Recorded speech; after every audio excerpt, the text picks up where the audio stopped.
stage, I would love to introduce our next Fireside Chat. So next up, we have Ira Ehrenpreis. Ira is a recognized leader in the venture capital community and the industry of energy innovation.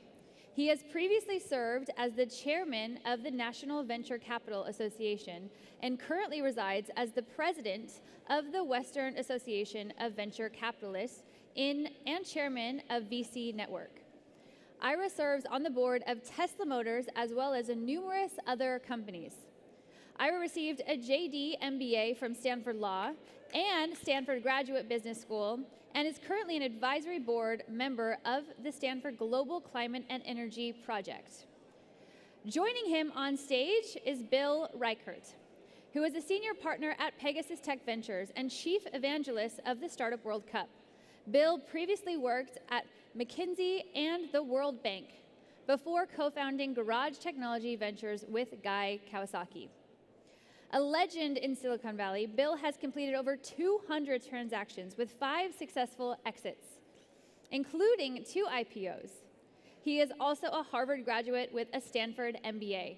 So please help me in giving it up for Ira Ehrenpreis and Bill Reichert. Welcome to the stage.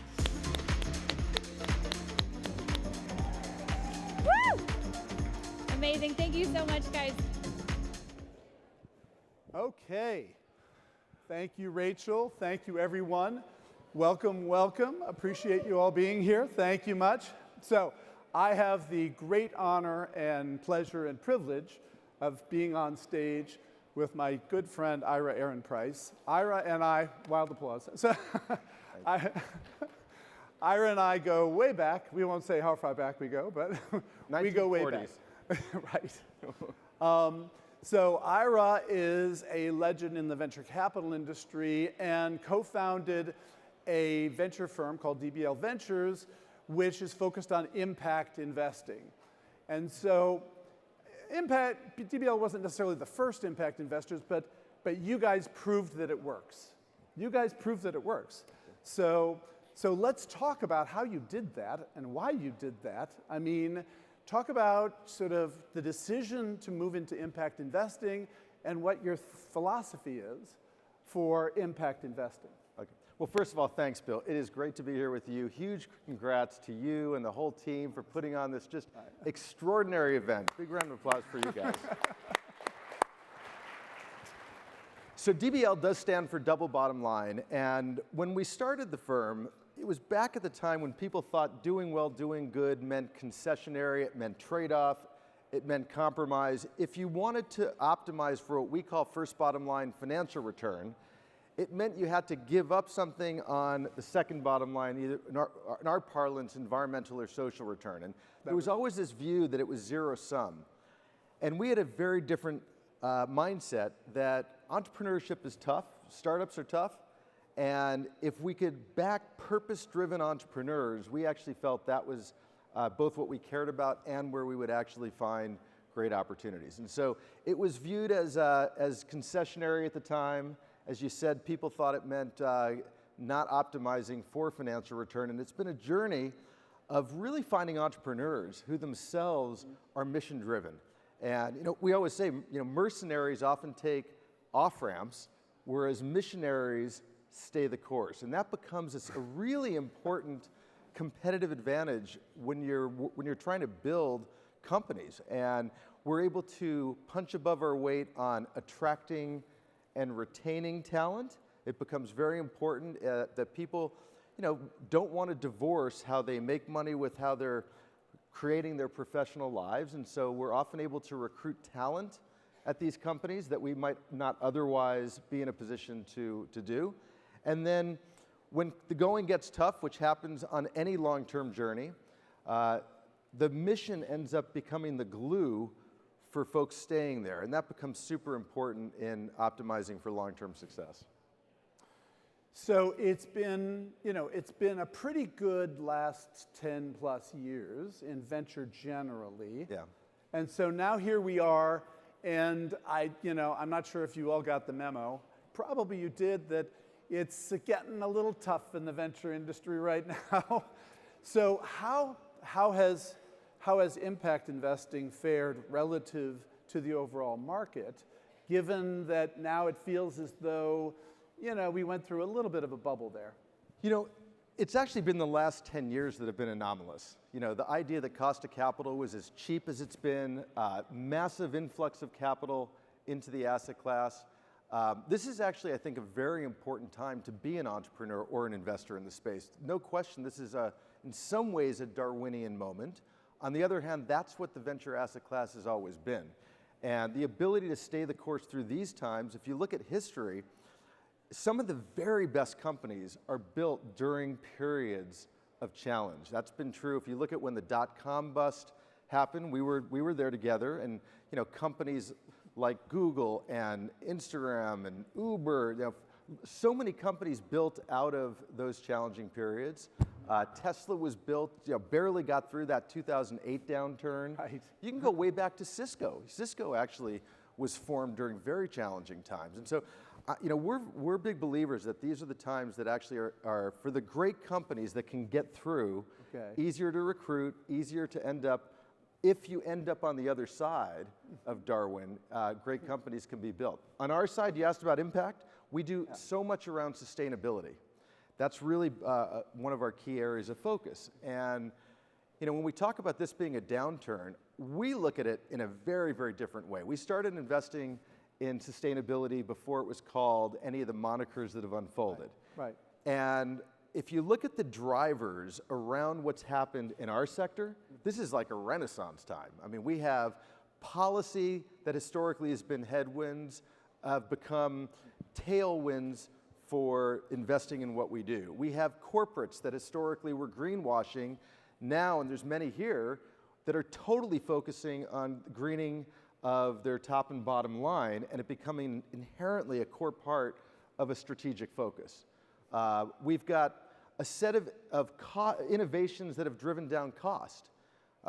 We have solar when we got in the 70s was $76 a watt. It's now 30 cents a watt. Lithium ion when we started, was expensive. It's been driven down by about 98%. LEDs were $100 a watt. Now it's a penny. So per lumen. And so you look at each of the sectors, and these innovations have driven down cost that have enabled scale. So we look at all these things as really important foundational drivers, not about why now is a tough time, but why now is a great time to be an entrepreneur in the sector. Well, okay, so let me push you a little bit on, Yeah, please. kind of what's going on. Your point about the tailwinds, I totally agree with. But one of the tailwinds is this public policy, incentives, subsidies, etc. As a venture guy, how do you think about, how do I play the politics of incentives and subsidies when the underlying economics aren't there yet? Yeah. So first of all, I think that's become the policy critique of the sustainability sector, I think, is one of the most misunderstood and misguided critiques of it. Mm-hmm. First of all, life science has always been a pillar of the venture asset class. Life science has always had to navigate FDA and regulatory challenge. It actually is what separates those successful companies from those not as to who can do it well. It's not that it doesn't exist, it's how you navigate it. Telecom industry, no different. So having policy is just an inherent part of one of the business, both challenges and opportunities. But I think it's a mistake to think of all the different ranges of opportunities to really be part of this energy transition as being impacted by policy the way a smaller subset of sectors are. This is a wide-ranging set of opportunities, and just it is really a minority number of those sectors, when I look at our portfolio, that actually have some of the issues that you just referenced in the question.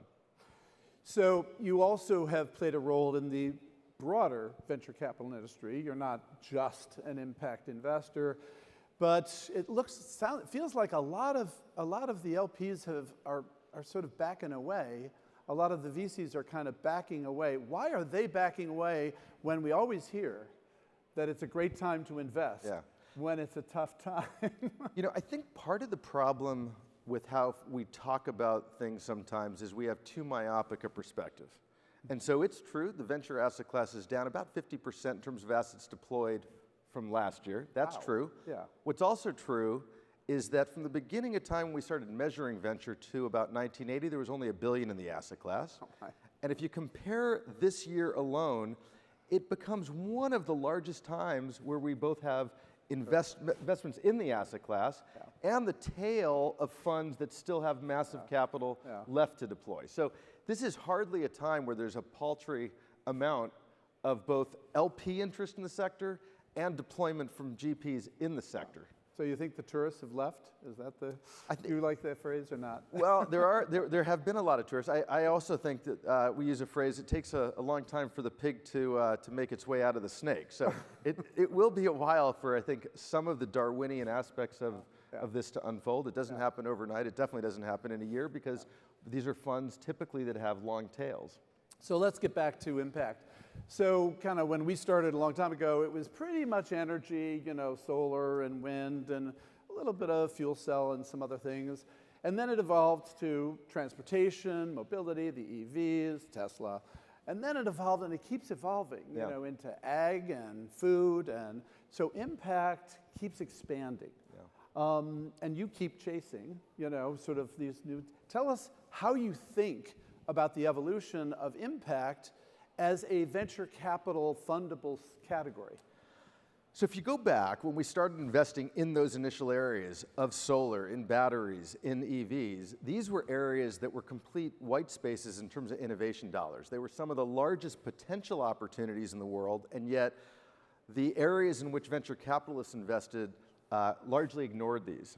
And so today, when we talk about solar, it's, we have more solar deployment in this country than we do fossil by a wide mile. The trends in these areas that we are saying, oh, these are the successful areas, it was not that long ago in the scheme of the energy industry that these were areas that were essentially non-existent. So it's happened in a relatively short period of time as a result of innovation and scale and focus in those traditional areas. What's also true is we're just in the beginning stages of innovation. So even in those areas, we have investments. We've taken some of the success we had that was US and developed world focused. We have a company that's called Zola that's focused on the developing world and bringing solar storage and microgrid technology to the almost billion people in Africa that do not have reliable energy. We have a set, even in mobility, that we invest in. With next generation nav and mapping to really optimize for autonomy. So in the core sectors historically, still a long way to go. Okay. Then what you referenced is all these other sectors. And the way we think about it is, much like energy and mobility in the early days, these are large industries that have predominantly been deserts of innovation, often dominated by incumbents whose mission has been preservation of the status quo, and without having venture dollars and entrepreneurship historically. And what we've tried to do is be on the front end of a wave of innovation in these sectors. So if you look at food and ag, if you looked at how much money was invested by venture firms in food and ag when we got started, the answer is somewhere around zero.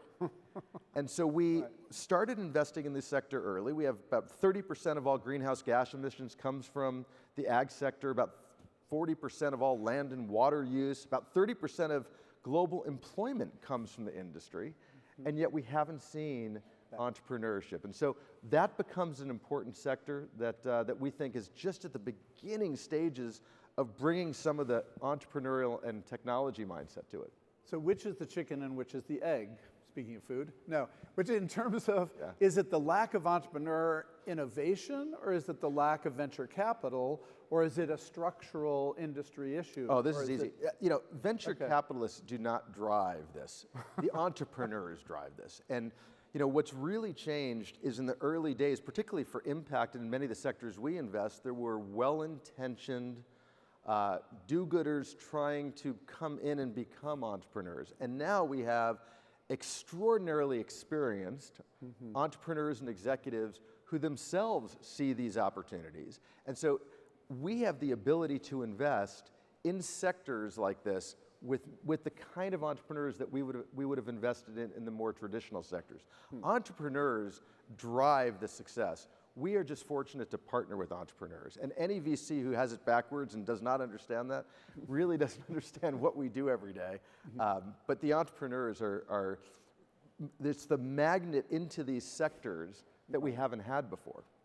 So speaking of entrepreneurs driving, so Ira is one of the biggest investors in SpaceX. SpaceX, boy, impact investing, that's a long, long, long road. So how did you think about, sort of what it was going to take to turn SpaceX into an impact investment? Well, it had many of the aspects that we look for. So number one, it was an industry dominated by oligopolies. When we invested, people said there's no way you can challenge that oligopoly in aerospace. A little upstart and couldn't compete. Fast forward, by the way, now SpaceX has about a 60 plus, maybe even more, % share of the launch industry. Right. It has the characteristics of incumbents not innovating, and so the kind of innovation that we see from startups is really what we need in the sector. Mm-hmm. And then from an impact perspective, so much of our thesis, we think of this broad opportunity as the Earth-space nexus. It's the idea not just of where we go to, but using technology and innovation to measure and monitor planet Earth in all new ways. And it's a function of the kinds of technologies that we've had in Moore's Law that's driven down cost. On the launch side, we have right now we're about 30 times better than that of what NASA was doing when SpaceX started. So when you drive down cost per pound, it unlocks the kinds of missions that we never thought possible. We have another company called Planet that's public now that has done daily imagery of every square foot on planet Earth. And when you're able to get the kind of imagery and measurement and monitoring of planet Earth, it just unlocks all kinds of ways that we can think about how we think about deforestation, how we measure and monitor different aspects of what's happening from a carbon perspective in the world. Okay. And that's all a function of bringing technology to planet Earth. The final thing, and it wasn't because what the company started with, it wasn't the foundational initial investment, but we've been investors along the journey. I think what SpaceX is doing with Starlink has perhaps as big an impact on planet Earth as any, in that most of us in this room take for granted that we wake up every day with reliable internet. There's 3 billion people on planet Earth that are not privileged enough to do that. And we know that the combination of both energy and internet, the most important ingredients for an economic development uplift. If we can actually get people access to education, healthcare information, all kinds of things that we take for granted with the internet, and the ability to go from a geosynchronous satellite infrastructure that focused on the kind of ROI in demographics that left out a big population to what SpaceX has, which is a low Earth orbit, a LEO constellation, that once the company hit 1,440 sats, literally like what Planet does on imagery, SpaceX now does for internet access. Everywhere on planet Earth is now covered by the SpaceX constellation. And that ends up being a phenomenal thing for so many areas of the globe that have been left out. Yeah. So I know we only have a little bit of time left, and I've really got to, get you to talk a little bit about Tesla. And that's, been, so Ira and I actually met Tesla way back at the beginning. Ira was, more perspicacious perhaps, but in any case, it's been a long journey. Talk, what was the secret to sort of this thing happening? So I got involved when we had about 50 people. I think we're about 130 or 140,000 people now. It has been a journey. But what I think most people forget, most people don't really think about once something has become successful, is what it was like to get there, what that journey's like. And I know there's so many entrepreneurs in this room that are really at the much earlier stage of building a company, and it's hard. And we went through many years of real challenge. We stared death in the face, more times than I can count in those early days. But this idea that I was referencing of having a team that just in their core had a mission-driven idea around what they wanted to do, And during those tough times, people talk about perseverance and tenacity. It's quite another to live a life and live an entrepreneurial journey where the amount of sacrifice and sheer pain, I mean, I give credit to the phrase to Elon, but the amount of eating glass it took during those tough times is really what separates whether or not a company like Tesla makes it through or not. The foundational aspect of trying to transform what we call an or paradigm to an and paradigm, the idea that from a product standpoint, you either could have a great car that went fast and that was safe and all the great things all the reasons we buy cars historically, or could do something good for the environment. The idea of changing that where it's no compromise, again, double bottom line to the point of no sacrifice and optimizing for both sides was really what this team was trying to do from the early days. And as a result, they were able to attract truly some of the most extraordinary talent. People from the auto industry who had bigger aspirations than what incumbency was doing. People from other industries, material scientists, software engineers, across the board, people who just wanted to be part of that journey. And it was the ability to attract extraordinary talent that separates. I would go to when I go to the company at 10, 11 o'clock at night, these are people who got there in the morning. These are not like the auto industry, which you punch in the clock, punch out. And it goes back to that mission approach. And the other thing, I give true credit to what culture was built there, and we try and incorporate that into other companies as they build, is this idea of maintaining that entrepreneurial, risk-oriented mindset as a company scales. It's easy to fall into the trap of regressing to a lower risk approach as you get bigger. But having that early stage risk orientation, go big, go bold, is something that there's a lot of intentionality around doing that, even at the size and scale that Tesla has. And I'd probably just also end by saying, it's also about having one's internal conviction. When we started, the amount of skeptics and naysayers were too many to count. People said you can't take on this incumbency, you can't take on Detroit or Germany or Japan. They said there hadn't been a US auto OEM IPO in more than 50 years. Why is a little upstart gonna do this? The number of times we heard DeLorean. But the idea that you just have to, in these journeys, just not listen to what the so-called pundits are saying, and instead truly stay the course and focus on what you're doing, and try and just back out the noise that's around you is so key, and it's hard. So many of you are building companies in the face of that adversity, but again, I think mission orientation overcomes, or at least enables, folks to deal with that adversity in tough times. Yeah. Ira, thank you so much. I want to tell you guys, special thanks to Ira. He was with Elon and the team in Texas last night. He got on a plane at 6 a.m. in the morning to be with you here today. Wow. So thank you so much. Wow, Ira So and we're Bill, gonna get Ira and Bill, thank you so much for sharing all your wisdom with us. It was such a privilege and a treat. Please give another warm round of applause for both Ira and Bill. And we have these special gifts just showing our appreciation, so thank you so much. Look at that great photo. Thank you both so much. Did anyone gain some valuable insights from that? Valuable insights? Yes? Anybody? So anything you're going to take home?